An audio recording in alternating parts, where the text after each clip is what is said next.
human rights groups, the Iranian regime slaughtered up to, and I use that word, we don't know for sure, up to 30,000 of its own people during the recent protests in January. Not really, because it's a quote tweet, Piers. For those people who are not on Twitter like you and I, a quote tweet is responding to another tweet. So that tweet doesn't make sense without the tweet. It's a good question. I don't take pleasure in killing anyone. I don't think you should have illegally killed the foreign leader of a nation, who's also, by the way, a spiritual leader to millions of Shia Muslims around the world. He wasn't my spiritual leader, but he's a spiritual leader to many people. Am I pleased he's not ruling the country? It's a question in vacuum. So does that mean I'm pleased with his son ruling the country? Because it's a weird gotcha question without No, I'm not asking about his son. I don't want to say yes to that because that implies that I'm okay with the fallout from it, which I'm not. But I have made my position clear. I don't think... So no, I'm not pleased at the situation we're in. I'm not asking about the situation. Simply asking, are you pleased that he's no longer ruling the country?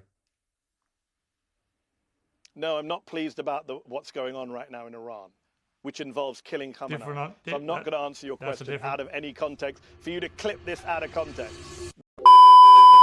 All right, guys, welcome to MB.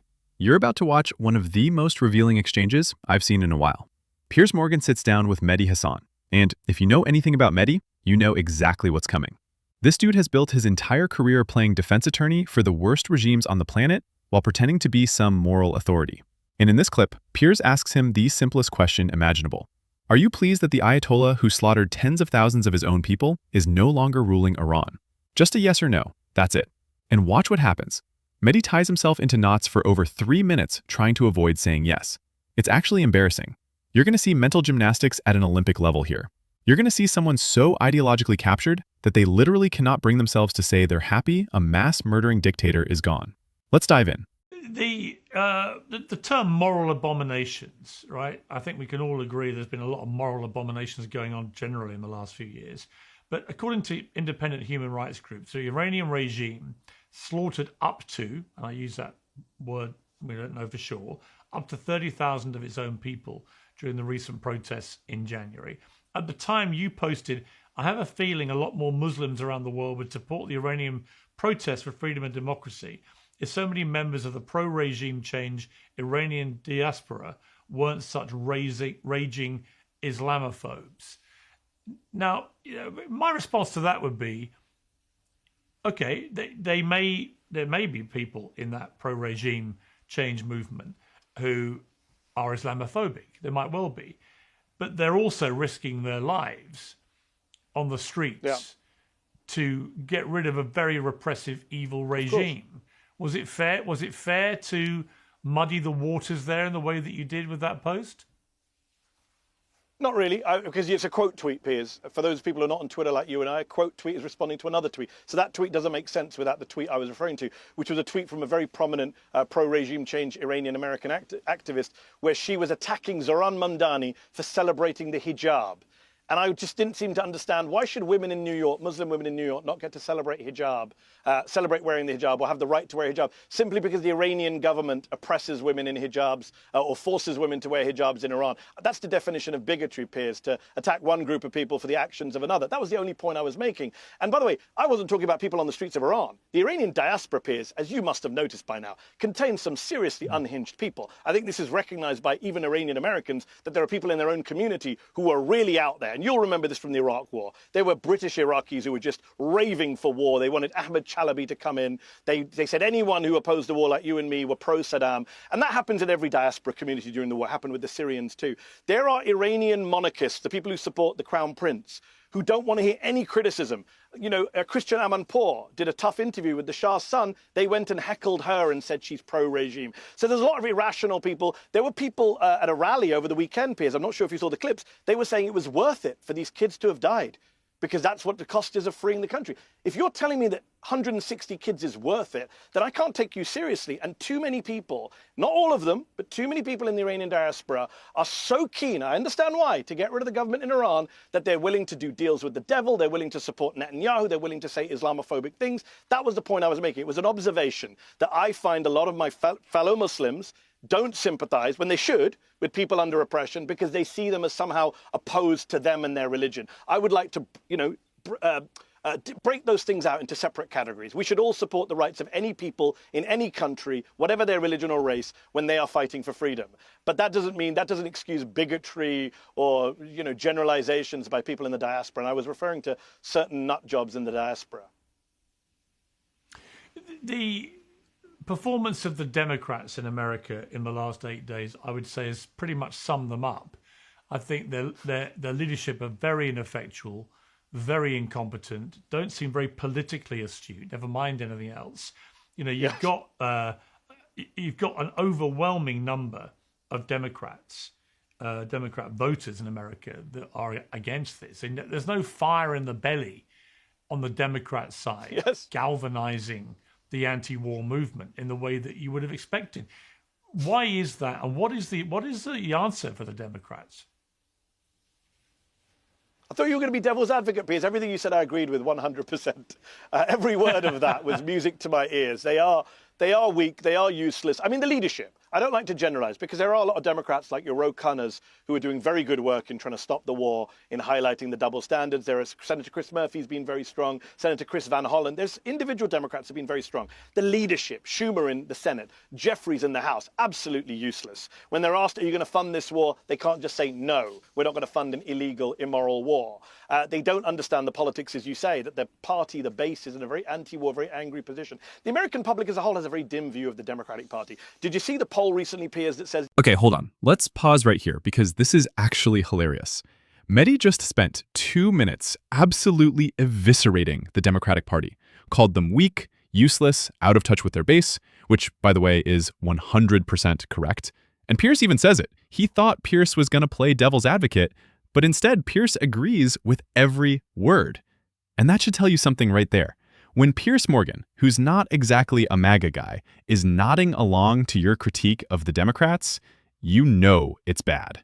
But then, and this is where it gets good, Mehdi pivots to attacking Trump for not going to Congress before taking out the Ayatollah. And I gotta ask, why would Trump need to go to Congress to take out a terrorist leader who's been orchestrating attacks on American forces for decades? Like, what are we talking about here? Obama drone-striked American citizens without a trial. Where was Mehdi then? Biden left Americans to die in Afghanistan. Crickets. But Trump takes out the head of the world's largest state sponsor of terror, and suddenly we need a UN resolution and a congressional hearing? And notice what Mehdi does here. He compares Trump to Tony Blair and George Bush going to Parliament and the UN before the Iraq War. Dude, that war turned out to be a disaster. You just said that yourself 2 minutes ago. So why are you holding that up as the gold standard? Like, which one is it?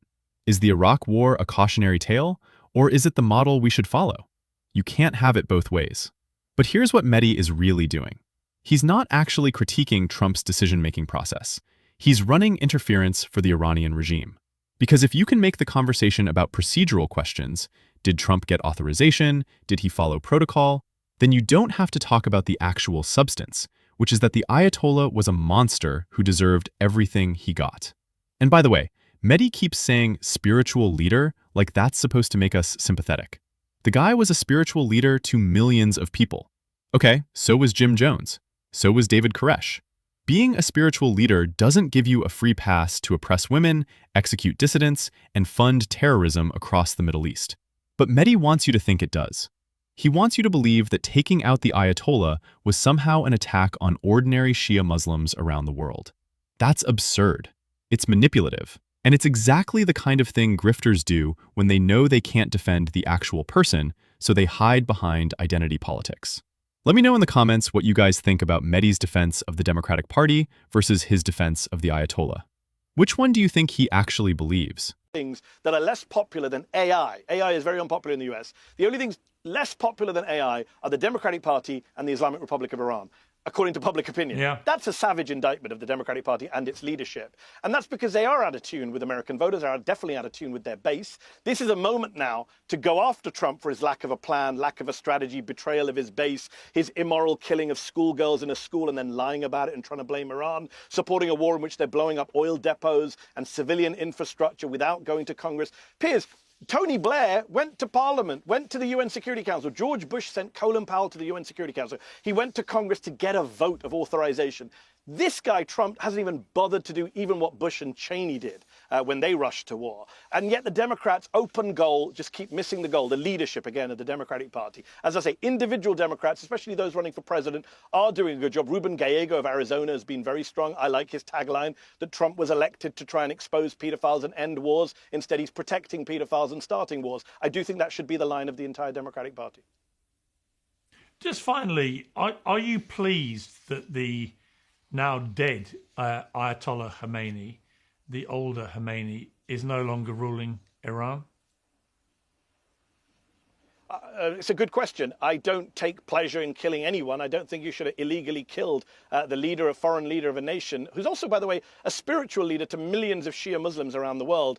He wasn't my spiritual leader, but he's a spiritual leader to many people I know. And that's a reality. I know people watching at home, non-Muslims, may kind of scratch their heads and say, but, you know, he's a tyrant in a foreign country. But that is the reality. He wasn't just a political ruler. He was a spiritual ruler. And to kill him, to assassinate him on day one of the war, will have insane consequences, Piers. I hope I'm not back on this show in a year, 2 years, 3 years, saying to you, Piers, do you remember when I told you that killing Khamenei will have a backlash? There will be terrorism, there will be revenge attacks. I hope that doesn't happen. But it could happen. It might likely happen. US intelligence is suggesting it might happen. The blowback from killing a foreign head of state, from killing an Ayatollah, a religious leader, in this way, in this blasé way. By the way, Piers, they also killed the people he wanted to succeed Khamenei. They're so incompetent. Trump now admits that in the next door building, they accidentally also killed the people they wanted to be there, Delcy Rodriguez in Iran.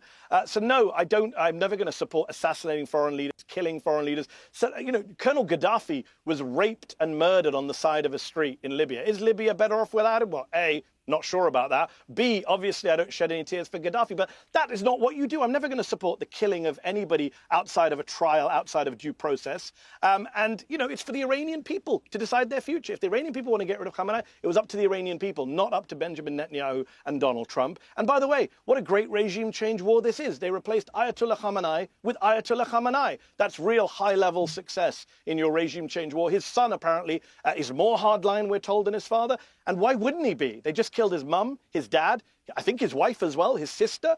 It's not a guy who's going to do a deal anytime soon or roll over for Donald Trump. So strategically, it's a disaster. And legally and morally, no, you can't just kill people you don't like. Am I going to support, you know, I don't like Benjamin Netanyahu, Piers. Maybe you've noticed so for the last 2 years. But I don't support anyone assassinating him.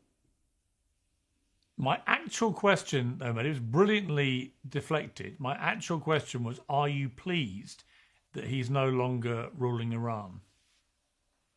Well, I don't support the vilayat-e-faqih, what is called the Islamic system of rule in Iran. So I don't support any ayatollahs being in charge of Iran. In Iraq, for example, you have an ayatollah named Sistani, who the Americans have worked with for a long time. He's the spiritual leader of a lot of Iraq Shias and a lot of Shias around the world. He's never taken executive authority. He's never said, I'm going to be in charge of Iraq. He sits in his house and he gives his religious rulings. I prefer that system of government. So in a sense, are you asking me, do I hope that, you know, do I want ayatollahs to rule Iran? No, I don't. I'm on the record supporting a democratic system, but I think it was people. No, I don't. No, I know. I wasn't asking if you supported killing him. I just was asking if you're pleased he's no longer ruling the country. It's a loaded question because his son is leading the country. So am I pleased with that? No, I'm not pleased with his son leading the country. It's not a question you can answer in a vacuum, can you, Piers? Well, no. So if you're not pleased with the son ruling the country, are you pleased that Saddam Hussein? Are you pleased that Saddam Hussein is not ruling Iraq? Yeah. But you oppose that war like I did? Yeah. Okay. The two things are so you can hold multiple positions at one time. Agreed. Absolutely. Agreed. There's no problem saying that you're... I'm agreeing with you. You could easily... So you've agreed, you've now said that you're pleased the son... You're not pleased the son is running the country. Is that what you said? No. No, I'm not. Ah. Not at all. I've said that publicly. But... So does it automatically follow you? And he's only ruling the country. Hold on. He's only ruling the country because we killed the leader before him, his dad. I understand that. But I'm just trying to work out by natural process of elimination, you must therefore de facto... This right here. This is the entire thing. This is why Piers won this debate in the first 30 seconds and Mehdi just refused to accept it. Piers asked the simplest question in the world. Are you pleased the Ayatollah is no longer ruling Iran? Yes or no? That's it. No follow-up, no gotcha, just, are you happy a dictator who killed 30,000 of his own people is gone? And Mehdi cannot say yes. He physically cannot do it. He tries to reframe it. He tries to add conditions. He tries to make it about the sun. He tries to make it about Trump. He tries to make it about Netanyahu. He does everything except answer the question. And Piers, to his credit, just keeps pressing. He's like a dog with a bone. And you can hear the frustration in Mehdi's voice because he knows how bad this looks. At one point, Mehdi says, "I have to think through the consequence of what I'm saying." Dude, the consequence of saying you're happy a mass murderer is dead is nothing. There is no consequence, unless you're worried about your audience, unless you're worried about the people who fund your platform, unless you're worried about maintaining credibility with a certain segment of the left that has convinced itself that America and Israel are always the bad guys, no matter what. And that's the grift. That's what this whole thing is. Mehdi Hasan has built a career positioning himself as the reasonable, progressive Muslim voice in Western media. But when push comes to shove, when he's asked to take a clear moral stance against one of the most brutal regimes on the planet, he can't do it. Because doing so would alienate the audience he's spent years cultivating. Look at the language he uses. "I don't take pleasure in killing anyone." Piers didn't ask if you took pleasure. He asked if you're pleased the guy's not in power anymore. Those are two completely different things. But Mehdi conflates them on purpose to make it sound like Piers is asking something ghoulish. That's a debate tactic. That's what bad faith actors do when they're losing. And then he says, "It's not a therapy session to ask me about how I'm feeling."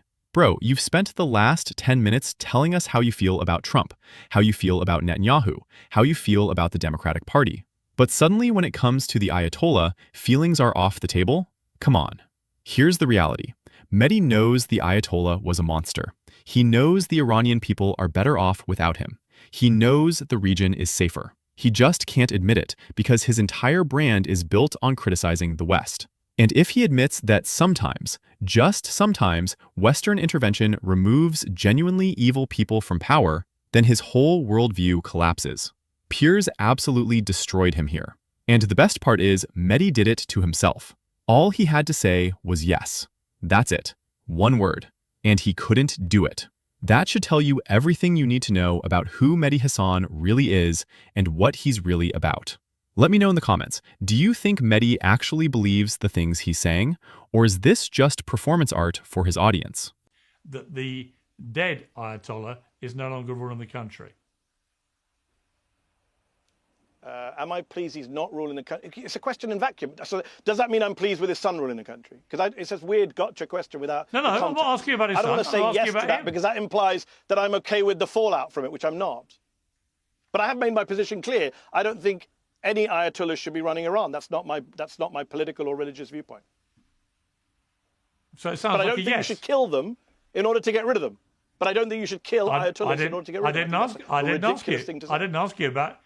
didn't ask you if you supported killing him. I just said, are you pleased he's no longer ruling the country? Sounds like you are, but you're just very reluctant to use the word yes.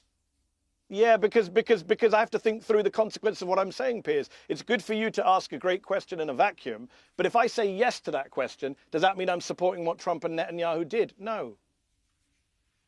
I don't think any of that follows. You could just say yes or no. And I don't take pleasure in killing people without trials. If Ayatollah Khamenei did something wrong, the Iranians should have tried him. The Iranians should have tried him. Wasn't the question. Mehdi, that wasn't my question. I didn't ask if you were pleased he got killed. It was just a question about my feelings.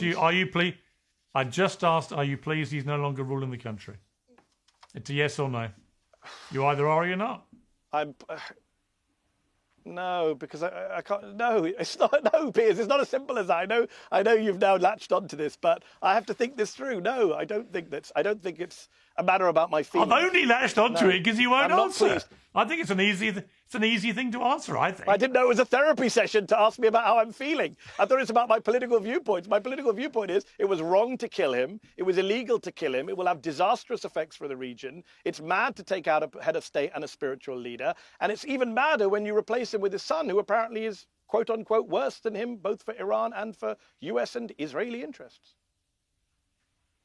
I'll just try one more time. I'm not pleased at the situation we're in. I'm not asking you about the situation. Simply asking, are you pleased that he's no longer ruling the country? No, I'm not pleased about what's going on right now in Iran. which involves killing Khamenei. So I'm not going to answer your question out of any context. For you to clip this out of context, no. Nice try. All right, so let's wrap this up. That was a masterclass in how to expose someone's true agenda just by asking simple questions. Piers Morgan didn't need to yell, he didn't need to interrupt, he just asked the same question 5 different ways and let Mehdi tie himself in knots trying not to answer it. And that's the beauty of it.